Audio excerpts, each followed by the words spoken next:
प्राचीन काल की बात है। द्वारका नगरी अपने ऐश्वर्य और श्रीकृष्ण की लीलाओं के लिए प्रसिद्ध थी। भगवान श्रीकृष्ण यद्यपि एक राजा थे, किंतु उनका हृदय सदा सरल, करुणामय और जन सामान्य के सुख दुख में रमा रहता था।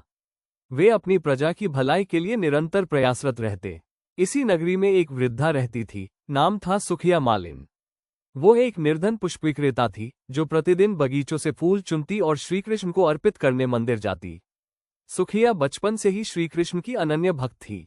उसका जीवन कठिनाइयों से भरा था, न पति था, न संतान। वह अकेली टूटी फूटी झोपड़ी में रहती थी, किंतु उसका मन हर समय श्रीकृष्ण में रमा रहता। वो सुबह सुबह उठकर ताजे फूलों की माला बनाती और मंदिर जाकर श्रीकृष्ण को अर्पित करती। बदले में कोई दक्षिणा नहीं मांगती। कहती, प्रभु की सेवा ही मेरे जीवन की कमाई है। एक दिन श्रीकृष्ण ने रुक्मिणी से कहा, रानी, आज मुझे कुछ भिन्न चाहिए। मैं आमजन से मिलना चाहता हूँ। रुक्मिणी मुस्कुराई और बोली, प्रभु, आप तो स्वयं लीला पुरुष है। किसके यहाँ जाने की इच्छा है? कृष्ण बोले, सुखिया मालिन के यहाँ चलना चाहता हूँ। ये सुनकर रुक्मिणी चकित रह गई। वो वृद्धा, जिसके पास न खाने को है न पहनने को, वहां आप क्या पाएंगे? कृष्ण मुस्कराए और बोले, जो सुखिया के पास है वो सारा संसार नहीं दे सकता। सुखिया के यहाँ भगवान का आगमन। सुखिया उस दिन भी फूल चुनकर लौट रही थी, तभी एक सुंदर सुगंधित वायुरूपी पुरुष उसके सामने प्रकट हुआ। उसने देखा, भगवान श्रीकृष्ण स्वयं उसके द्वार पर खड़े हैं।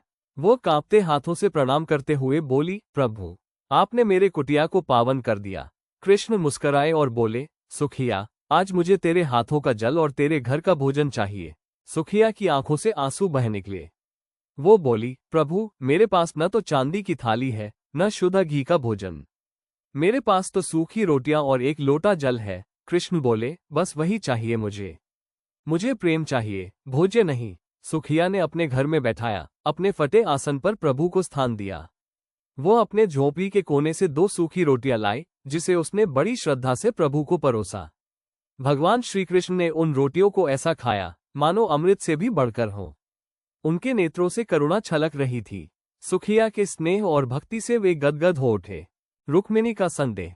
उधर रुक्मिणी जी को इस बात का आश्चर्य था कि एक निर्धन वृद्धा के पास ऐसा क्या है जो श्रीकृष्ण को वहां तक खींच लाया। उन्होंने सोचा, चलकर देखती हूँ कि वो कौन सी भक्ति है। वो ब्राह्मणी वेश धारण करके सुखिया की झोपड़ी पहुंची। देखा, प्रभु श्रीकृष्ण माटी के दीपक के उजाले में बैठे हैं और सुखिया उन्हें अपने हाथों से पानी पिला रही है। रुक्मिणी ने सोचा, क्या यह वही श्रीकृष्ण है जो महलों में सोने के पलंग पर विश्राम करते हैं? क्या इन्हें इस झोपड़ी में आनंद मिल रहा है? वापस जाकर उन्होंने श्रीकृष्ण से पूछा, प्रभु, वह क्या है जो सुखिया के पास है, जो रानी रुक्मिणी भी नहीं दे सकती? कृष्ण बोले, प्रेम, निष्काम, निर्मल, निस्वार्थ प्रेम। तू मुझे अर्पण करती है सोने की थाल में, पर उसके पीछे अधिकार का भाव है। सुखिया मुझे सूखी रोटी देती है, पर उसमें आत्मा का अर्पण है। भक्ति की परीक्षा। एक दिन श्रीकृष्ण ने नारद जी को सुखिया के यहाँ भेजा और कहा, जाकर उसकी भक्ति की परीक्षा लो। नारद जी वेश बदलकर सुखिया के पास पहुंचे और बोले, माता, बहुत भूखा हूं, कुछ भोजन मिलेगा? सुखिया ने बिना एक क्षण सोचे हुए अपनी सारी रोटियां उस साधु को दे दी। जब वो चले गए तो उसने पास रखे जल से ही अपने पेट की भूख शांत की और कहा, प्रभु ने साधु रूप में आकर भोजन लिया है, इससे बढ़कर और क्या चाहिए? नारद जी ने जब ये दृश्य देखा तो वे गदगद हो उठे। उन्होंने आकाशवाणी में श्रीकृष्ण से कहा, प्रभु, आपने सत्य ही कहा। सुखिया की भक्ति सच्ची है। वो तन से निर्धन हो सकती है, पर मन से धनी है। वरदान और कथा का उपसंहार। श्रीकृष्ण ने सुखिया के समर्पण से प्रसन्न होकर उसे दर्शन दिए और बोले, सुखिया, मांग जो मांगना है। सुखिया बोली, प्रभु, मुझे कुछ नहीं चाहिए, बस अगला जन्म भी आपको अर्पित हो जाए। कृष्ण मुस्कराए और बोले, तू धन्य है सुखिया, तेरी भक्ति से मेरा हृदय पुलकित हो गया।